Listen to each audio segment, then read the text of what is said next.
Hello, welcome to Leslie Lois Unfiltered.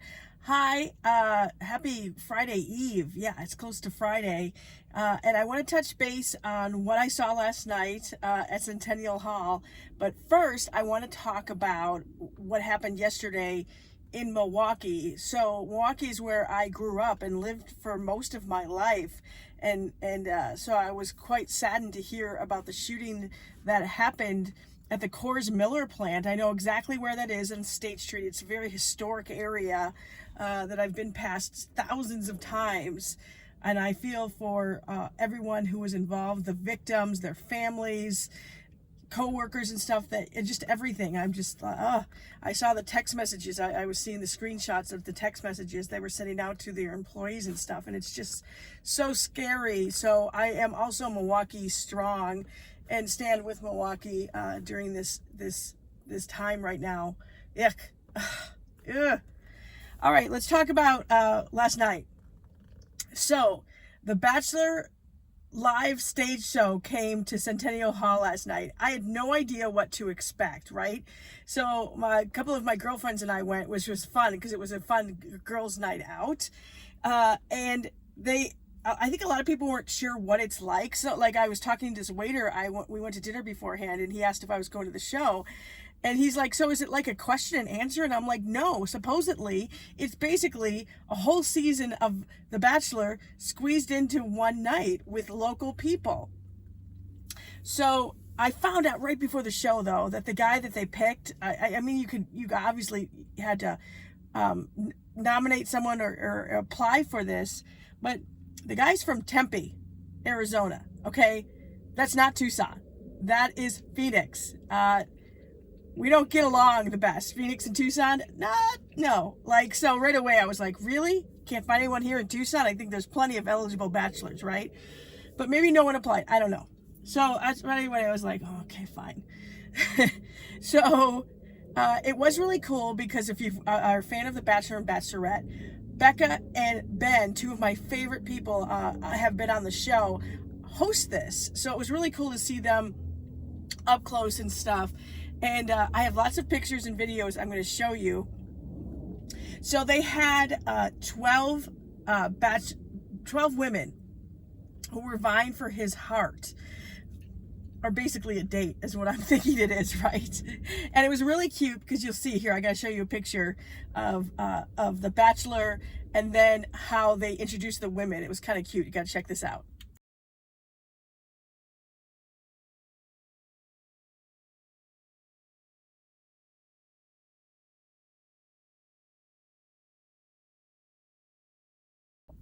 See, so I thought it was kind of cool because it was like, obviously it wasn't a full limo, but it was like, obviously they had like half a limo thing that the girls got out of. I thought that was actually kind of cute the way they did that. And that background you see, that's what you always see when they're, they're getting on the limo to meet the bachelor, right? So I thought that was kind of cool that they did that. And then they went almost immediately into group dates. So the first group date was basically playing the newlywed game. And I got some more pictures of this, but it basically was asking questions. Ask a question, there was 4 answers on this big screen. And so the contestants got to go stand where the answer they liked, right? And then the bachelor, I believe his name is Joe. So he got to, then he would say his answer, and whoever was standing under their answer like that he picked, they get a rose. There was a little scoreboard off to the side. And whoever got the most roses at the end of the questioning, they got the group date rose. And you got another prize or whatever. Okay, so that kind of happens. And then there's another group date with another group of women. And they get to basically lip sync to songs and try to sing it to him. One was My Heart Will Go On, and all the single ladies. Some girls got into it. It's probably nerve-wracking to be up there, and some didn't do the best job. And he got to pick, I think, who he thought was the best one, right? And then we go into our first rose ceremony, which was very bizarre. They bring out the risers and stuff like that. And it's basically like, that's the thing. It's like a be on the show. Like they're standing there just like you're standing there, like sitting there watching it on TV, except it's in front of you and you really don't know anyone. Check this out. Well, this is a tough decision. thank you all for coming again tonight. It takes a lot to be out here on stage, so thank you. Alright, with that being said, Skylar.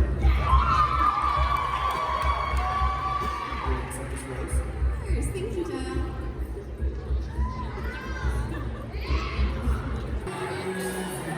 You've been so close throughout these years. Aw, they get to say goodbye to each other. It's so sweet. So then we go on to like another. I now I'm trying to blank on what they did in between, but then like they did like more things to try to get to know people, and he got to again pick who got the group date rose, and then we start. Then it like seems to go pretty fast because then all of a sudden we go to another rose ceremony, and so we're getting down pretty quick. So after this rose ceremony, it goes to hometown dates, and I'm thinking, wait, what? Hometown dates? Wait, are there parents here? Like, how's that going to turn out? But no, they basically had him sit him on the couch. Again, I have pictures of this. There was 4. Now this is down to the 4. Already it's down to 4 girls. And he asks them questions. It's the same question for all of them. And whoever's answer he kind of liked and was intrigued by, he got to ask them a follow-up question. And so he went and sat by them and talked to them, and because obviously he showed interest more in who he wanted to get to know, right?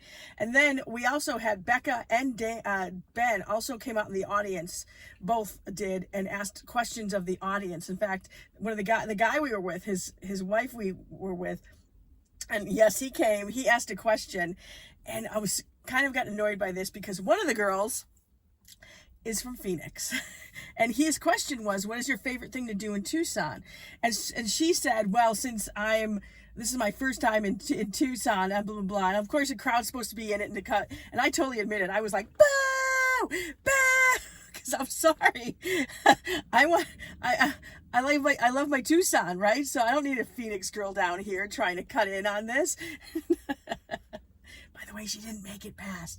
So again, now we're at the rose ceremony for the 4 that goes down to 2 already. Yeah, I mean, this is all done in an hour and a half.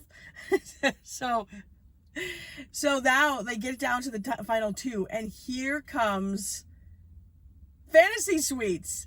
Oh my gosh. It was a little awkward because there's a bed they bring out, literally, and they said there's a piñata in the middle. It's the piñata from Bachelor in Paradise, which I think is hilarious.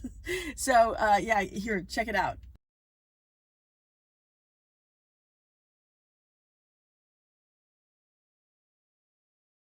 Okay, I put some other stuff in there before, but then you saw the bed, right? So what they did was they got each of the 2 girls, they got to spend 3 minutes with Joe in the bed. But it was off mic. They were just talking. You saw the canopy and stuff. So while they were doing that, to kind of distract you, Becca was talking with one girl, getting to know her a little bit, and then they answered some questions. You could send in questions if you wanted to, that they would answer, and like a lot of people were curious about stuff that went on in the show and stuff. Like Becca was asked what's her biggest regret or biggest mistake she made during her season, and I love that she said probably saying yes to the first engagement. Yeah. And then Ben was asked like if they got when they are on destinations. I can talk when they're traveling all over the world. When they have free time, do they get to walk around, or are they stuck in the hotel room? And he was saying how they don't have much downtime. Like the Bachelor and Bachelorette go on 47 dates. Yeah, and so he said the little bit of free time you do get, you're exhausted and you just want to rest. So I can kind of see that. So that was kind of interesting.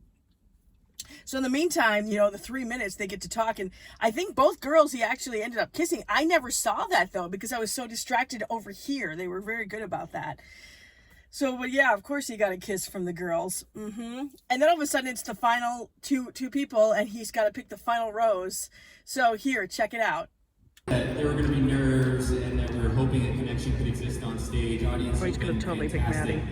But these are real people who have put themselves out there tonight, who have been incredibly brave. And now we're down to the end. At this point in time, Joe, I would like to give you the floor to say whatever you like. I say yes. Right? Well, It's really close up because yeah, it's so here we are.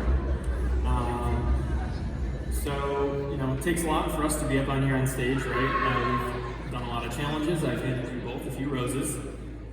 So I appreciate you both for coming, and I've enjoyed meeting you both very much. So yeah, thank you for coming, and I hope I get to spend a lot more time with one of you.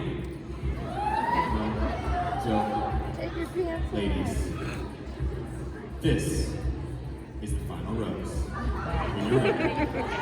I think he enjoys saying that.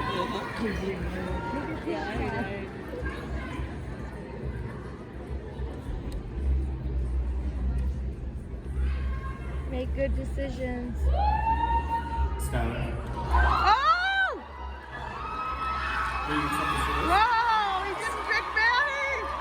Oh! See, I was thinking it was going to be Maddie. Was the girl he was going to pick, but nope, he did not.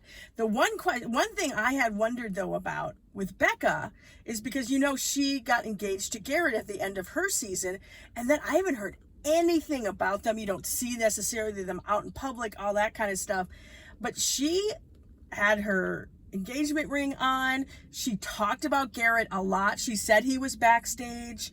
So I guess they're still together. And it looks like Ben also has found love, because they were showing pictures in between things. They showed pictures of Ben and Becca together with their significant others and other Bachelor and Bachelorettes and who they're with and stuff. So it was kind of cool to see that. So, yeah, I don't know if I would have paid to see that. I got a free ticket, and I'm glad I did.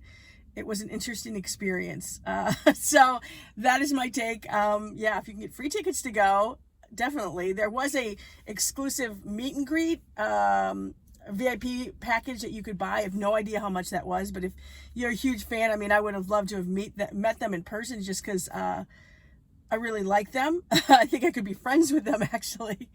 So maybe that's worth it. I don't know. So, but they said it was a love letter and thank you to us for being such big fans of theirs. So I don't know. We'll see, right? All right. That's it for me. Getting ready to make some dinner for my hubby. You have a great night. I will talk to you again on the next Leslie Lois Unfiltered. See ya.